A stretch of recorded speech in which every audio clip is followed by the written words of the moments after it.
Kemudian datanglah orang-orang Farisi dan Saduki hendak mencobai Yesus. Mereka meminta supaya ia memperlihatkan suatu tanda dari sorga kepada mereka. Tetapi jawab Yesus, "Pada petang hari karena langit merah kamu berkata, hari akan cerah. Dan pada pagi hari karena langit merah dan redup kamu berkata, hari buruk. Rupa langit kamu tahu membedakannya, tetapi tanda-tanda zaman tidak. Angkatan yang jahat dan tidak setia ini menuntut suatu tanda. Tetapi kepada mereka tidak akan diberikan tanda selain tanda Nabi Yunus." Lalu Yesus meninggalkan mereka dan pergi.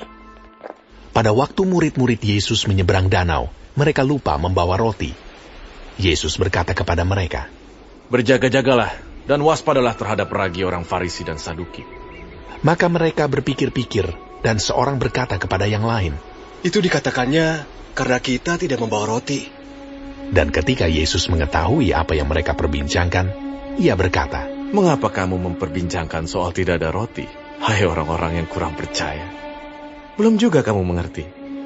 Tidak kamu ingat lagi akan 5 roti untuk 5.000 orang itu? Dan berapa bakul roti kamu kumpulkan kemudian? Ataupun akan 7 roti untuk 4.000 orang itu? Dan berapa bakul kamu kumpulkan kemudian? Bagaimana mungkin kamu tidak mengerti bahwa bukan roti yang kumaksudkan? Aku berkata kepadamu, waspadalah terhadap ragi orang Farisi dan Saduki." Ketika itu barulah mereka mengerti bahwa bukan maksudnya supaya mereka waspada terhadap ragi roti, melainkan terhadap ajaran orang Farisi dan Saduki.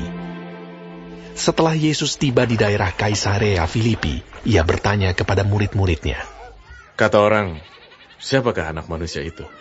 Jawab mereka, Ada yang mengatakan Yohanes Pembaptis, ada juga yang mengatakan Elia, dan ada pula yang mengatakan Yeremia, atau salah seorang dari para nabi. Lalu Yesus bertanya kepada mereka, Tetapi apa katamu?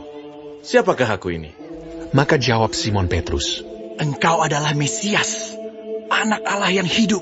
Kata Yesus kepadanya, Berbahagialah engkau Simon bin Yunus, sebab bukan manusia yang menyatakan itu kepadamu, melainkan Bapa-Ku yang di sorga. Dan aku pun berkata kepadamu, engkau adalah Petrus, dan di atas batu karang ini aku akan mendirikan jemaatku, dan alam maut tidak akan menguasainya. Kepadamu akan kuberikan kunci kerajaan sorga. Apa yang kau ikat di dunia ini akan terikat di sorga, dan apa yang kau lepaskan di dunia ini akan terlepas di sorga. Lalu Yesus melarang murid-muridnya supaya jangan memberitahukan kepada siapapun bahwa ia Mesias. Sejak waktu itu, Yesus mulai menyatakan kepada murid-muridnya bahwa ia harus pergi ke Yerusalem dan menanggung banyak penderitaan dari pihak tua-tua, imam-imam kepala, dan ahli-ahli Taurat, lalu dibunuh dan dibangkitkan pada hari ketiga. Tetapi Petrus menarik Yesus ke samping dan menegur dia, katanya, Tuhan, kiranya Allah menjauhkan hal itu. Hal itu sekali-kali takkan menimpa engkau. Maka Yesus berpaling dan berkata kepada Petrus, Enyahlah iblis, engkau suatu batu sandungan bagiku, sebab engkau bukan memikirkan apa yang dipikirkan Allah, melainkan apa yang dipikirkan manusia. Lalu Yesus berkata kepada murid-muridnya, Setiap orang yang mau mengikut aku, ia harus menyangkal dirinya, memikul salibnya, dan mengikut aku. Karena barang siapa mau menyelamatkan nyawanya, ia akan kehilangan nyawanya. Tetapi barang siapa kehilangan nyawanya karena aku, ia akan memperolehnya. Apa gunanya seorang memperoleh seluruh dunia tetapi kehilangan nyawanya? Dan apakah yang dapat diberikannya sebagai ganti nyawanya? Sebab anak manusia akan datang dalam kemuliaan Bapanya, diiringi malaikat-malaikatnya. Pada waktu itu, ia akan membalas setiap orang menurut perbuatannya.